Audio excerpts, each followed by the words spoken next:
Picture चालू करो बे। कुछ देर पहले ब्रजेश पाठक जी बैठे थे, स्वास्थ्य मंत्री हैं। आपने तो उनसे स्वास्थ्य पर सवाल ही नहीं पूछा कोई। अरे तो खड़ा होकर आप पूछ लिए होते। नहीं आप अबे साले, जब माफ करना, मैं आप बताइए, आप लोग यहाँ मौजूद और ये भी थे। बता रहा हूँ कि अगर डिबेट में किसी को ब्रजेश, सवाल पूछना है तो हाथ उठाएंगे, मैं आ जाऊंगा आप अरे लोगों सर के पास। बात तो सुन लीजिए। बीच में ना बोल। आप में से सब यहाँ मौजूद थे, आप बताइए एंकर ने क्या। हर्षवर्धन जी कह रहे हैं कि सामने ही थे, खड़ा होकर बोलते कि हमको पूछना है। पहले तो हर्षवर्धन जी के आगे आप लगाते हैं राजनीतिक विश्लेषक या पत्रकार, उनको बताइए आरएसएस का पत्रकार। बात मैं आपसे पूछ रहा हूं, आप कितने लोग हैं? सबके घर में परिवार है, सबके घर में बीमारी दुखी आती है, सब डॉक्टर के पास जाते हैं, ठीक है। और प्रत्येक व्यक्ति को जो यहाँ बैठा उसको ये भी पता है कि अगर एक 2000 रुपए की जांच डॉक्टर साहब ने लिखी है तो उसमें 1200 रुपए डॉक्टर साहब का कमीशन है। बात तो सही है। अच्छा चलिए, मैं एक मिनट सर, क्या आपने ब्रजेश पाठक को यह बात नहीं पता है? क्या ब्रजेश पाठक को इस पर कार्रवाई नहीं करना अरे चाहिए? तो ब्रजेश पाठक जी चले गए भाई, उसी से मैं आपको पूछना था। आप राकेश जी कह रहे हैं कि आप सिफारिश करने में लगे हुए थे। ये मान गए ना, आपका काम हम कर रहे हैं।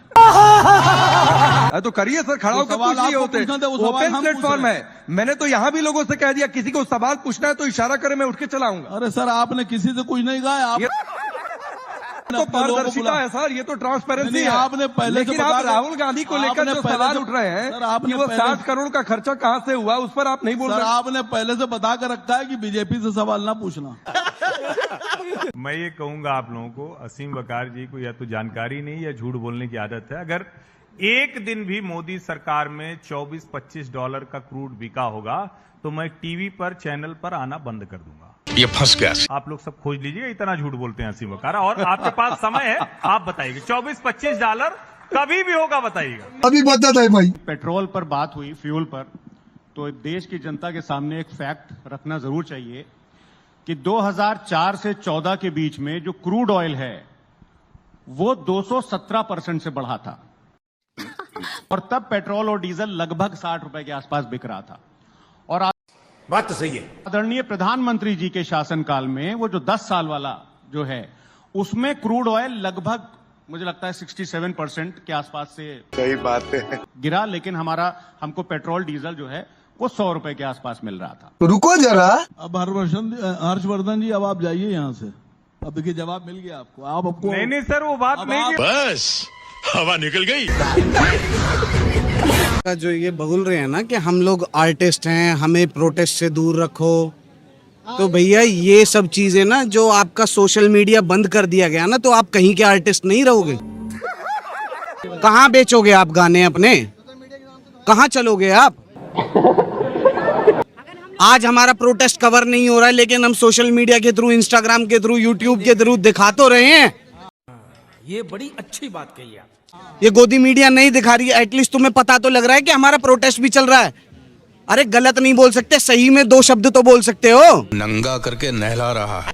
जिस दिन सत्ता बदलेगी उस दिन ये दलजीत दोसांझ को भी बताएंगे, हुमा कुरैशी को भी बताएंगे। आने दो, बदलने दो। आर्टिस्टों को बनाते हम हैं देख के। अगर अनफॉलो अभी कर देना यहाँ से, तो धीरे धीरे सारे अनफॉलो होते ही सारे आर्टिस्ट ठप बैठ जाएंगे। बात तो सही है। शर्म की बात यह है कि देश के इतने बड़े साइंटिस्ट को भूख हड़ताल पे बैठना पड़ रहा है। वो अपनी जिंदगी मौत की परवाह किए बिना शिक्षा के लिए लड़ रहा है। इन लोगों को शर्म नहीं आ रही है। वो 10वीं फेल धर्मेंद्र प्रधान अपनी कुर्सी छोड़ने को राजी नहीं है। आप लोग आते हो, हमसे क्वेश्चन पूछते हो कि नीट की फुल फॉर्म क्या है, सीबीएसई की फुल फॉर्म क्या है। धर्मेंद्र प्रधान से पूछिए आपने नीट की फुल फॉर्म क्या है? नहीं पूछी? किसी भी मीडिया वाले ने कवरेज किया धर्मेंद्र प्रधान के पास जाके या मोदी के पास जाके कि नीट की फुल फॉर्म क्या है तुम्हारी? डिग्रियां तो तुमने फेक दिखा दी। यहाँ बच्चों से तुम ये पूछ रहे हो जिनका नीट से भी मतलब नहीं है ना, वो भी आ रहे हैं प्रोटेस्ट में कि कल को हमारे बच्चे के साथ ये ना हो जाए। भाई एक नंबर बन रही है आपके में बहुत जोर के बहुत तगड़े बन रहे भाई। स्वाद है ना भाई? हाँ अरे भाई, और भी लिया 2-4 प्लेट, कोई दिक्कत नहीं। आप मैडम हैं? जी बोलिए। हाँ? ये चाचा बता रहे हैं कि आप दिन भर मोबाइल चलाते हैं। मोबाइल दिन भर नहीं चलाते। देखिए अब अभी टिफिन हुआ है, देखिए अभी टिफिन हुआ है तो अब पहले आप अपने नाक साफ करके आइए। जाइए। हाँ क्लास में मैं तो 1 क्लास में ABCD हो गया। 77, 78, 69 में कौन बड़का है बताइए? 77, 78, 69 में 69 बड़ा है।